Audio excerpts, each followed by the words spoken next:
All right, so you ready to hit the road? I'm ready. Let's do some traveling. Along Bayou Vermilion in Abbeville, an old wooden barn once echoed with cattle calls and auctioneers. Today, those same rafters carry the sounds of Cajun fiddle and song. The Richard Sale Barn is a relic of the region's cowboy past that now promotes and preserves rural and French culture and music. Yeah, LPB's Karen LeBlanc is on the road filming LPB's new travel show, LA64, which premieres next year. In this sneak peek, she introduces us to Johnny and Kathy Richard, who have transformed a working stockyard into a stage for Cajun legends and Grammy-nominated musicians.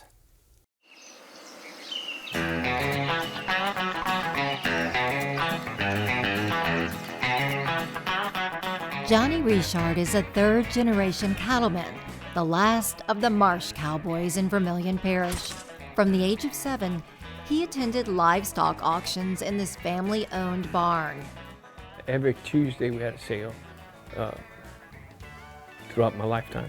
The people my age are the last marsh cowboys. Back when I was younger, they had 2,000 head of cattle. Now they have 50 or 60 head. You know, it's changed quite a bit. Today, Cajun tunes replace cow bellows in an arena of pitch-perfect acoustics, originally designed to project the voice of livestock auctioneers. Johnny and his wife Kathy transformed the barn into a live music venue and established a nonprofit organization, Le Bayou Legendaire. Now I wanna hear that Jimmy Reed tapping. So it promotes the French rural culture of Vermilion Parish, the cowboy culture, and just all around the preservation.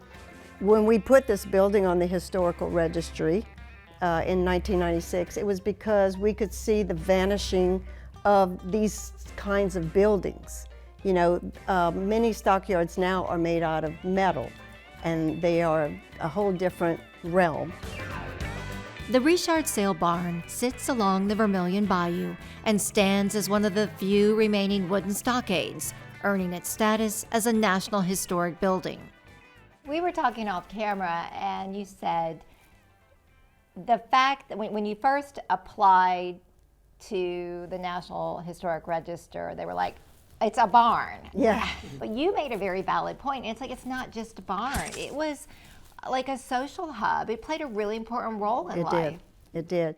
There were 2 reasons people got together during the week. They would go to church to socialize, and you remember that roads were not very good, you know.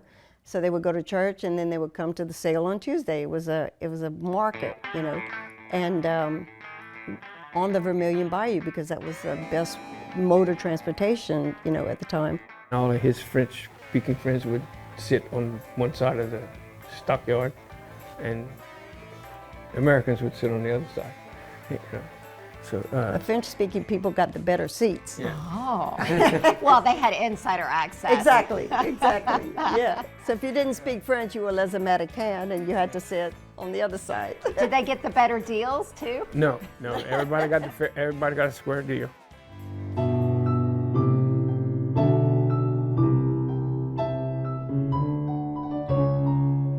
Today, every seat in the barn is a prime spot to listen to live music, with a symbiotic connection on stage that commands undivided attention.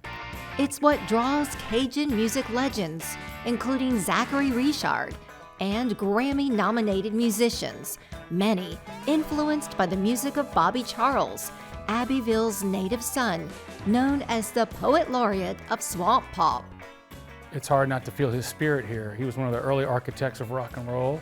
He's one of the greatest songwriters, and people who are into songwriting know that he's really part of the holy grail of wonderful songwriters in American music history. And he really changed the world with songs like See You Later Alligator and Walking in New Orleans, and later with his work with the band. And we definitely feel his presence here. South Louisiana just bubbles with so much art, culture, and music heritage. And it's a place where down the road, up the Bayou Vermilion from your home, you can actually not only channel your heroes, but you can perform with your heroes. Richard Sale Barn holds concerts in the spring and fall, promoting and preserving the region's Cajun musical heritage. Performer Sign the Wall is a rite of passage, a sort of public autograph book. Relics of a bygone era, fill the front room, reminders of when Vermilion Parish was the largest livestock producer and when marsh cowboys roamed, herding cattle in the Chenier Ridges, bayous, and isolated grasslands. Concert posters hang alongside Johnny's handmade saddles, a craft he has since retired to focus on the Bayou Legendaire with his wife, Kathy. Well, what do you think your granddad and your dad would think about what you've done with the place? I think they'd both freak out, but they'd be really happy that it's being used and being, especially the culture. I think they'd both be happy that we're trying to preserve what they started. Shop, stay again, and explore with LA64. One thing we love about the state, there are gems like that throughout Louisiana, and we look forward to visiting them with Karen when she takes you along LA64 starting next year right here on LPB. Yeah, definitely can't wait to watch that series.